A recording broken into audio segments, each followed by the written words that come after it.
Hello students, this is Nahid Noor Hassan, vocational trainer of Media and Entertainment from Plus 2 Chunilal high school Lohardaga.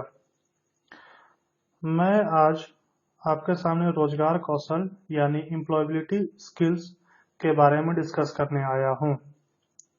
ये कौशल आपको विभिन्न क्षेत्र में रोजगार पाने के लिए लाभदायक हो सकता है।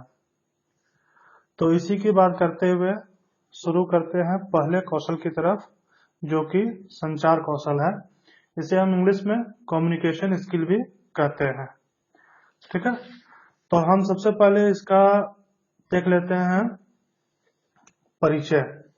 इसका परिचय क्या है?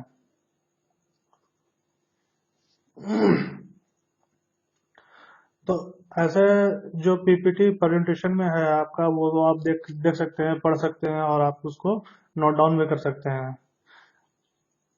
ठीक है, कम्युनिकेशन स्किल में क्या है कि संचार कौशल वे कौशल है जिनकी आवश्यकता ठीक से बोलने और लिखने में होती है।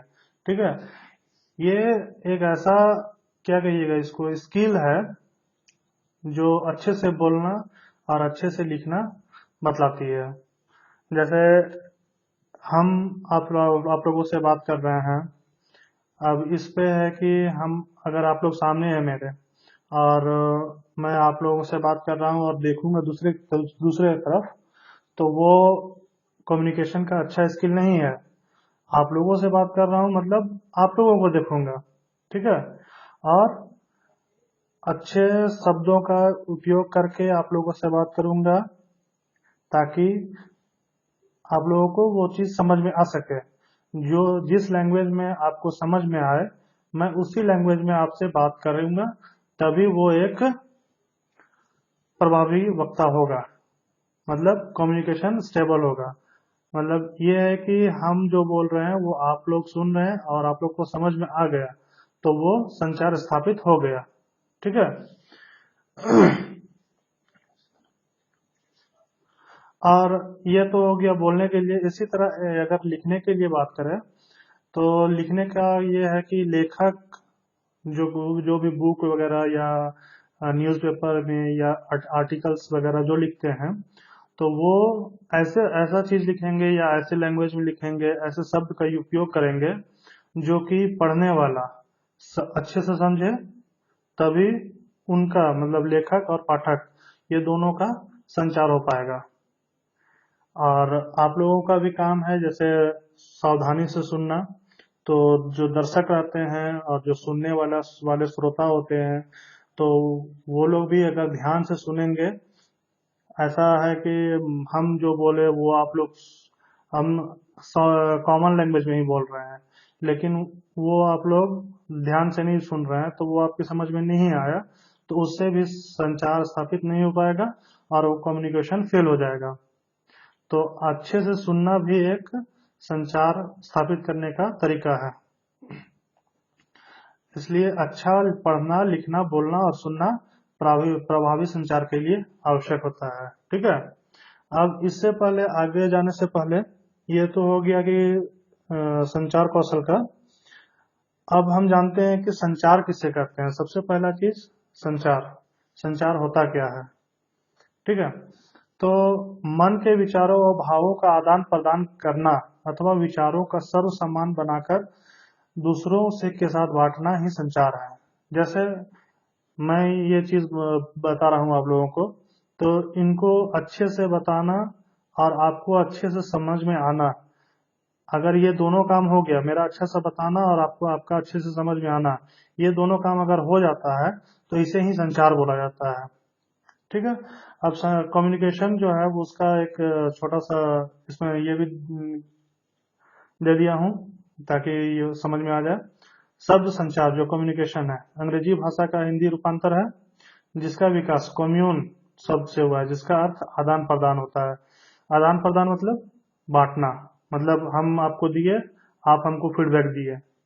ठीक है, तो इससे समझ में आया कि हाँ, आप लोगों को समझ में आया, आप लोगों के तक पहुंच गया। ठीक, अब आगे देखते हैं इसका क्या है, संचार के महत्व। अब हम देखेंगे संचार का महत्व क्या क्या है।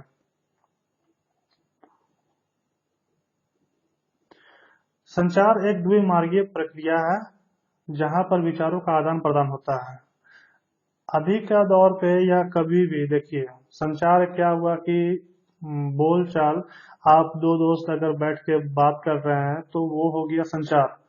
मतलब आप लोग अपने भाव आव भाव जो उनको बता रहे हैं, आपके दोस्त को बता रहे हैं, और आपके दोस्त आपको रिप्लाई कर रहे हैं। मतलब आपको आपके भाव भाव में वो इंटरेस्ट लेके सुन रहे हैं और आपको ये उनका बता रहे हैं कि हाँ ये ऐसा हो सकता है या नहीं हो सकता है।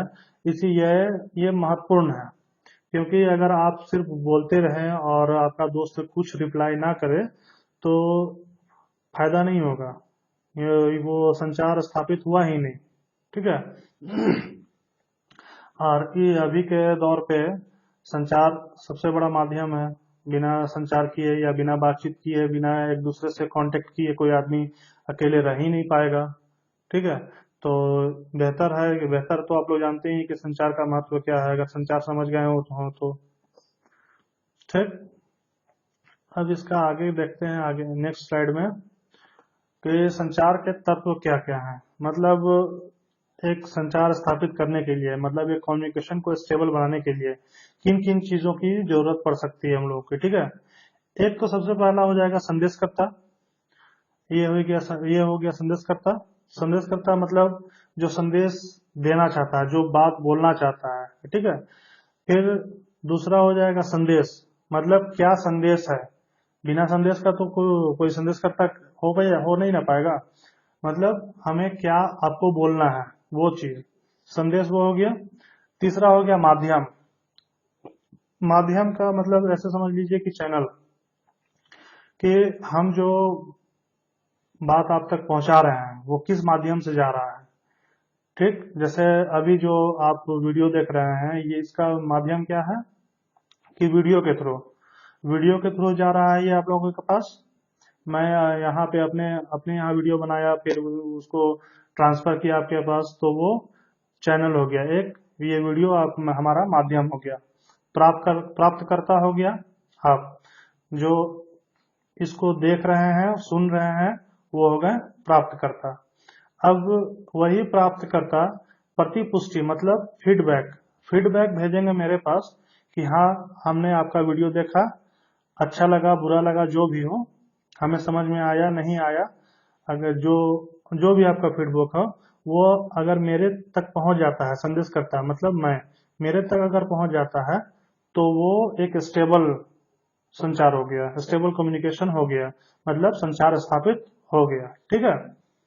तो इसमें संचार स्थापित करने के लिए एक संदेशकर्ता, संदेश, माध्यम, प्राप्तकर्ता और प्रतिपुष्टि मतलब फीडबैक, इतनी की जरूरत होती ही है, ये आवश्यक में है।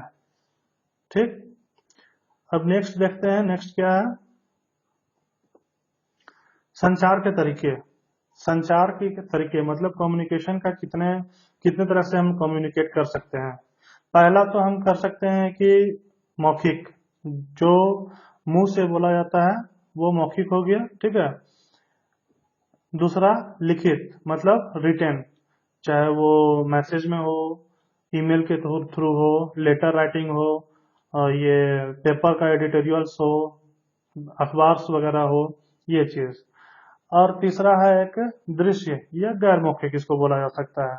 मतलब इसमें बोल भी आदमी नहीं रहा है, इंसान बोल भी नहीं रहा है, और वो अगले को, दूसरे इंसान को वो सिर्फ इशारों से ही बात कर रहा है, और वो इशारे वो समझ भी रहे हैं।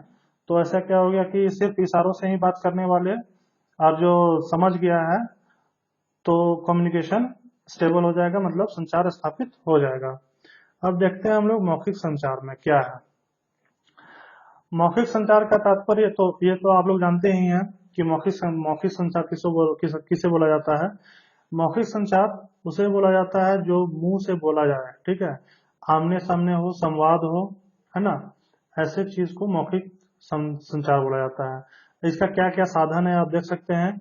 आमने सामने दिए गए आदेश, मतलब एक दूसरे के सामने बैठ के जो दिया गया आदेश, उसे मौखिक संचार बोला जाएगा। रेडियो द्वारा दिया गया संचार, रेडियो में जो सुनते हैं वो भी मौखिक है। दूरदर्शन में जो देते हैं वो भी दूरभाषा में जो जैसे टेलीफोन वगैरह में हम लोग बात करते हैं वो भी मौखिक संचार में आ जाएगा। सम्मेलन या सभा, कोई भी मीटिंग वगैरह हो या कोई भी सम्मेलन हो, ये सब चीज मौखिक संचार में आ जाएगा। ठीक है, इंटरव्यू वगैरह टोटल चीज मौखिक संचार में आ जाएगा। अब देखते हैं लिखित संचार। लिखित संचार क्या है वो चीज देख लेते हैं। लिखित संचार एक प्रकार का औपचारिक संचार है जिसमें सूचनाओं का आदान प्रदान लिखित रूप से एक व्यक्ति से दूसरे व्यक्ति को प्रेषित किया जाता है। ठीक, इसपे क्या है कि किसी भी चीज को अगर हमको एक पर्सन से दूसरे पर्सन तक कोई बात पहुंचाना है तो वो लिखित में बाय रिटेन वो जाएगा, तो वो लिखित संचार हो गया। मतलब जैसे हम कोई चीज लिख के आप लोगों को दिए और फिर वो लिख के फिर वापस आया, तो वो चीज हो गया, ये लिखित संचार कंप्लीट हो गया, लिखित संचार स्थापित हो गया, है ना। अब लिखित संचार में क्या क्या चीज आता है, के साधन क्या क्या चीज है वो देख लीजिए। बुलेटिन हो गया, हैंडबुक, डायरीज वगैरह, बुक्स वगैरह जो हो गया वो, समाचार पत्र है, मैगजीन, योजनाओं का जो आता है वो, और संगठन पुस्तिकाएं, मतलब जो भी चीज लिखा हुआ है और वो पाठक पढ़ रहे हैं, लेखक द्वारा लिखा गया और पाठक द्वारा पढ़ा गया, तो ये लिखित संचार का एक उदाहरण है। ठीक, अब हम लोग आगे चलते हैं, देखते हैं आगे क्या है। दृश्य और गैर मौखिक। ठीक है, दृश्य मतलब ये नाम से ही जाना जा रहा है कि ये दृश्य और गैर मौखिक में क्या हो सकता है। इसमें ना तो लिखित का जरूरत पड़ता है ना ही मौखिक होता है। इस संचार में ऐसे में क्या होता है कि एक आदमी द्वारा, एक पर्सन द्वारा दूसरे पर्सन को अपने चेहरे के या आंखों के या हाथ इधर उधर हिला के सिर्फ इशारे से किसी बात को समझाने की क्षमता को ही दृश्य या गैर मौखिक बोला जाता है। ठीक है, जैसे किसी को कोई दूर में है और ऐसा कि आवाज जाएगा नहीं, मेरा आवाज उसके तक नहीं जाएगा, तो हम उसको कैसे करेंगे, या फिर कोई रिटर्न भी ले भेजने का कोई उपाय नहीं है, मतलब खड़ा है सामने में, कुछ दूर में खड़ा है, तो उसको कैसे, अगर इशारा करना है कि नहीं तुम उधर चले जाओ, तो उसको हाथ से इशारा करके बोलेंगे ना, भाई तुम उधर चले जाओ, इधर मत आओ। तो और ये बिना बोले सिर्फ हाथ से इशारा किए, आप इशारा किए और दूसरे को समझ गए, तो वही हो गया दृश्य, और मौखिक संचार यहाँ पे गैर मौखिक संचार वहीं पे स्थापित हो गया। ठीक है, तो अब इनमें इस सब में क्या है कि मौखिक संचार के कुछ तरीके होते हैं, जो कि कैसे बोलना है, कब किस सिचुएशन में क्या चीज यूज करना है, कैसे बोला जाए, उसका एक तरीका अलग होता है। लिखित संचार में भी वही चीज है, इस पे कौन सा वर्ड कहाँ पे कैसे लगाएंगे वो चीज का एक अलग तरीका है। और दृश्य या गैर मौखिक में ऐसा कुछ नहीं है, सिर्फ वो आंखों के हाव भाव से ही चला जाता है। ठीक है, तो ये मौखिक संचार और लिखित संचार के कौशल के बारे में हम नेक्स्ट वीडियो में अच्छे से जानेंगे। ठीक है, अभी फिलहाल इस वीडियो में इतना ही, बाकी अगले वीडियो में फिर हम लोग कवर करेंगे कि लिखित संचार में कैसे यूज किया जाता है और मौखिक संचार में क्या यूज किया जाता है, कैसे यूज किया जाता है, लिखित संचार में क्या यूज किया जाता है, कैसे यूज किया जाता है। ठीक है, चलिए।